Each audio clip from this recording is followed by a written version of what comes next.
And you can see this again in some of the data that we've just been gathering for 2014. This little chart here shows you why people use consultants. So I mentioned earlier that 30% of consulting is driven by the need for specialist skills. That's fine.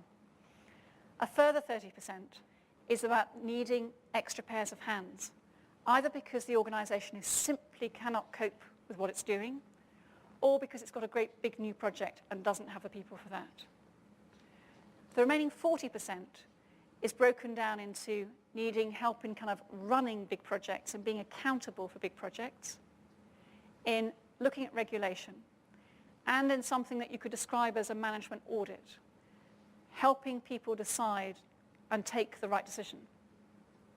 Now that 15% you could describe as the rubber stamping bit. You know, you come in, we know what we want you to say, you stamp your seal of approval, and sometimes it is that.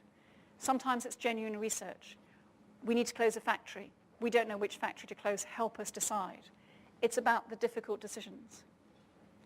Now, what you find in that space is that clients talk about this, and they'll say that although that takes up typically 15% of their consulting budget, and it's telling them at least what they suspect, if not what they already know, is it's still money well spent. Because if they don't spend it, they're going to spend 2 years wrangling over which of those factories to close. There's a lot of politics. Get somebody in from the outside who's either an expert or a firm with a big brand, and they say, this is what you do, then you can cut through a lot of that discussion and just say, this is it. This is the right way of doing it. Now, I drew a line down there because if you think about that 60%, 60% is to do with individuals. It's to do with specialists or people who are just extra pairs of hands, but it's individuals. The other 40% is what you could call corporate consulting. It can only be done and will only be bought from a consulting firm. Big firm, small firm, doesn't matter, but it needs an organisational entity with it. Because you wouldn't get individuals in to do regulatory work because of the risks involved in it. You don't typically get individuals in to do the rubber stamping unless they're extraordinary experts, and there aren't many of those in the world. You get a firm in with a brand or who knows what it's talking about. You don't get individuals being accountable for big projects. It's something only a firm can do. Now, I'm not saying here that 40% of the consulting industry is done by firms and 60% is done by freelance contractors.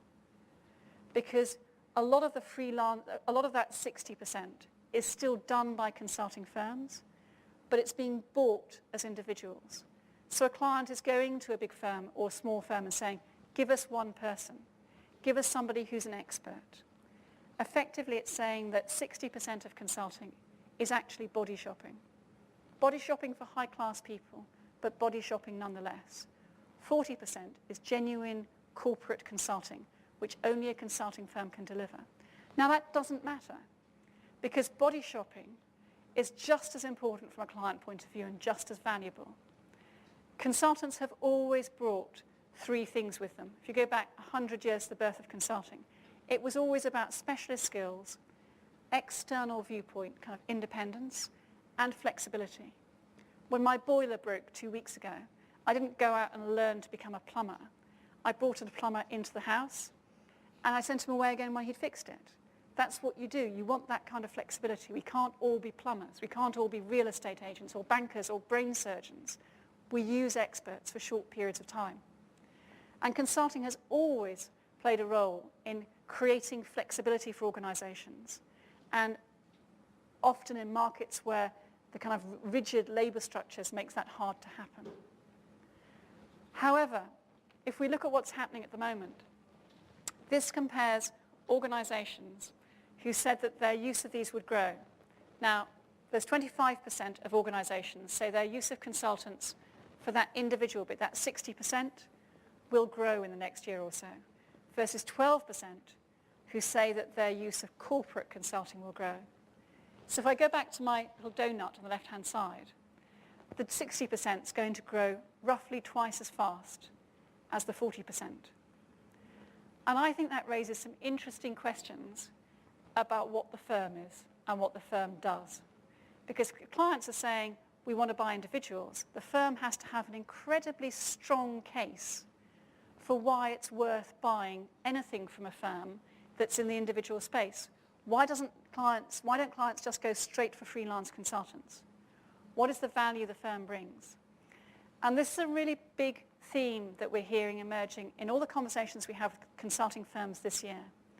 They've all read the Harvard Business Review article. They're all kind of thinking about that kind of cusp, consulting on the cusp of discontinuity. But it comes down to this choice about, are they a body shop? Are they a corporate firm? If they, whatever space they want to be in, what is the value they bring as a firm?